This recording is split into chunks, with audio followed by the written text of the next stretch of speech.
Hi guys. USA Iran जो nuclear deal है वो फिर से एक बार चर्चा में आई है। इस एडिटोरियल के माध्यम से उसे समझने की कोशिश करते हैं। जो बाइडन जो यूएस के प्रेसिडेंट है उनके इलेक्शन कैंपेन में कहा था कि हम ईरान जो न्यूक्लियर डील है उसको हम वापस रिवाइव करेंगे। इस डील को ऑफिशियली कहा जाता है joint comprehensive plan of action जपोआ। तो ये एक 2013 में नेगोशिएशन शुरू हुई थी और 2015 में ये डील हुई थी P5+1 कंट्रीज़ में। P5 मतलब permanent 5 of United nation and +1 means Germany. तो हुआ क्या, पिछले 1.5 सालों में इसमें कोई ब्रेक थ्रू नज़र नहीं आ रहा है यूएस को। साथ ही साथ इसमें और चैलेंजेस भी सामने आए हैं। ईरान भी चाहता है कि ये डील कहीं ना कहीं हो, क्योंकि जो इंटरनेशनल सैंक्शंस ईरान पे लगे हैं उसके चलते जो ईरान की इकोनॉमी है वो पूरी तरह से ख़त्म हो चुकी है। और साथ ही साथ जो बाकी के देश है जैसे इंडिया, पाकिस्तान, उन्होंने यहाँ से जो ऑयल है उनका इंपोर्ट भी काफ़ी हद तक कम कर दिया है। इसके चैलेंजेस की बात करते हैं। सबसे पहले ईरान चाहता है कि जो उनके आर्म्ड फोर्सेस है, इस्लामिक रेवोल्यूशनरी गार्ड फोर्सेस, उनका जो टेररिस्ट डेजिग्नेशन स्टेटस है वो हटाया जाए, मगर बाइडन एडमिनिस्ट्रेशन इसको इसके लिए रेडी नहीं है। इस जो मेस है इसकी शुरुआत हुई थी डोनाल्ड ट्रंप के टाइम में। डोनाल्ड ट्रंप ने इस डील से बाहर निकलते हुए कहा कि जो ईरान है वो इस डील पे जो एग्रीमेंट है उसको फॉलो नहीं कर रहा है।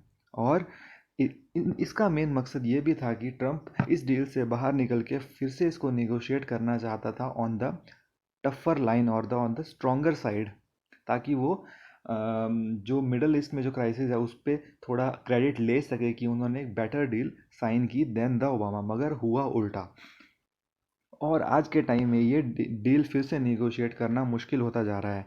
इसमें एक फैक्टर इजराइल सामने आ रहा है।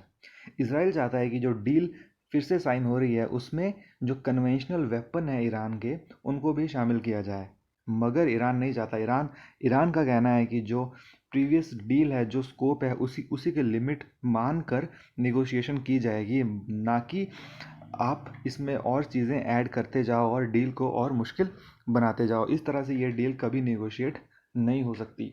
और इस डील से हम कुछ और बातें भी जान लेते हैं। सबसे पहले इस डील से इंडिया को क्या सिग्निफिकेंस है, ये चीज़ इस एडिटोरियल में नहीं दिया, मगर ये समझना ज़रूरी है कि डील का इंडिया के लिए क्या सिग्निफिकेंस है। सबसे पहले अगर ये डील होती है तो इंडिया की connectivity to the Europe and to Central Asia improve होगी, क्योंकि जो इंडिया का छबार पोर्ट है ईरान में वो हम पूरी तरह से यूटिलाइज कर पाएंगे। और साथ ही साथ उससे हमारा जो international north south transit corridor है उसके माध्यम से हम सेंट्रल एशिया की कंट्रीज जैसे तजाकिस्तान, उज़्बेकिस्तान से कनेक्ट कर सकते हैं।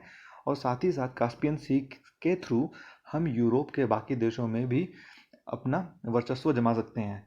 और नंबर 2 जो सिग्निफिकेंस है वो है एनर्जी सिक्योरिटी। इंडिया पिछले पिछले कुछ सालों में काफ़ी ऑयल अपना इंपोर्ट करता था ईरान से, मगर इस डील यूएसए का इस डील से बाहर निकलना और इंटरनेशनल सैंक्शन का लगना, तो जो इंडिया पे काफ़ी प्रेशर था कि अपने ऑयल इंपोर्ट को कम किया जाए, और इंडिया ने अपने ऑयल इंपोर्ट काफ़ी हद तक कम भी कर दिए हैं।